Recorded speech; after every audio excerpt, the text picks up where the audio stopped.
So what's up sa inyo katupange boys and girls? Si Maddie Madayag ay kilala bilang isang mahusay na volleyball middle blocker sa Pilipinas dahil sa kanyang mataas na antas ng athleticism, malakas na blocking skills, at kahusayan sa pagdepensa. Nagtagumpay siya sa kanyang paglalaro sa Ateneo de Manila University kung saan siya naging bahagi ng mga koponang nagwagi ng mga kampyonato sa UAAP at kasalukuyang team captain ng Choco Mucho sa PVL kung saan isa si Maddie sa naging susi para makarating ang Choco Mucho sa finals sa kauna-unahang pagkakataon. Kaya naman ay sa video na ito ay pag-uusapan natin ang 2-time UAAP champion, 1-time UAAP second best middle blocker at 2018 PVL first best middle blocker. Walang iba kundi ang nag-iisang Maddie Madayag.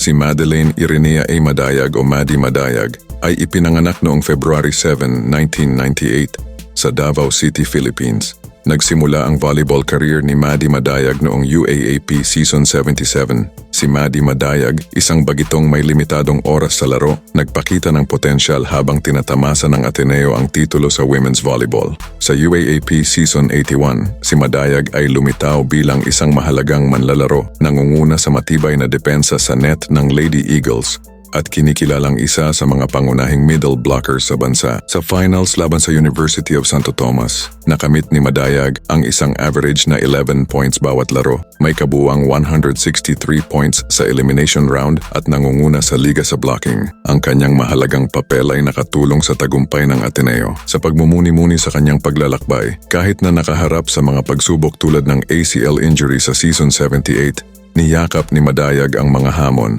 Sa Season 81, itinala niya ang isang liga record na may 11 blocks, kinamit ang second best middle blocker honors at tumulong sa Ateneo na muling makuha ang kampyonato.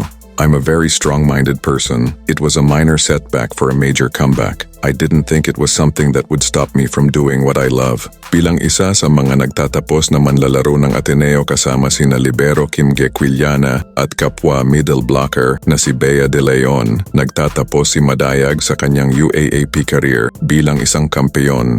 Binibigyang diin ang kahalagahan ng kanyang matagumpay na paglalakbay. Sa kabila ng hindi pagtagumpay sa kanilang unang pag-akyat sa finals, natuwa si Choco Mucho team captain Maddie Madayag dahil sa wakas ay nagkakabuklod na ang lahat para sa Flying Titans. Ang koponan ay naglaan ng karamihan ng nakaraang taon sa kalahati ng Premier Volleyball League standings, dumaan sa 4 na sunod na 7th place finishes. Gayunpaman, nakamit nila ang tagumpay sa Second All-Filipino Conference, umabot sa finals para sa unang pagkakataon matapos talunin ang Signal sa isang masalimuot na best-of-3 semifinal series. Bagamat na-sweep sila sa finals ng nagtatamasa ng titulo na Creamline, nagpahayag si Madayag ng pasasalamat para sa pagsusumikap ng koponan. Sinasabi na may mas malinaw na pangunawa na sila sa kanilang pwesto at progreso sa liga. Sa kabila ng mabigat na simula ng 2023 season kung saan hindi nakapasok ang Choco Mucho sa playoffs sa unang dalawang conferences, ang Second All-Filipino Conference ay nagmarka ng malaking pagbabago para sa koponan. Binigyang diin ni Madayag na ang kanilang performances sa season-ending na conference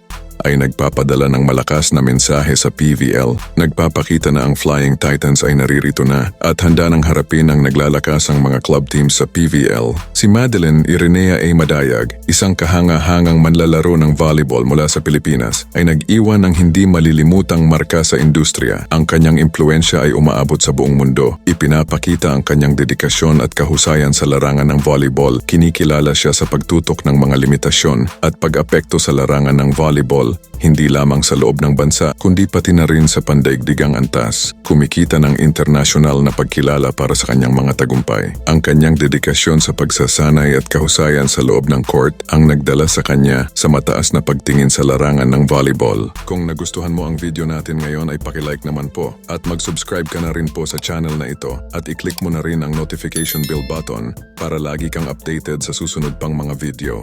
Maraming salamat po.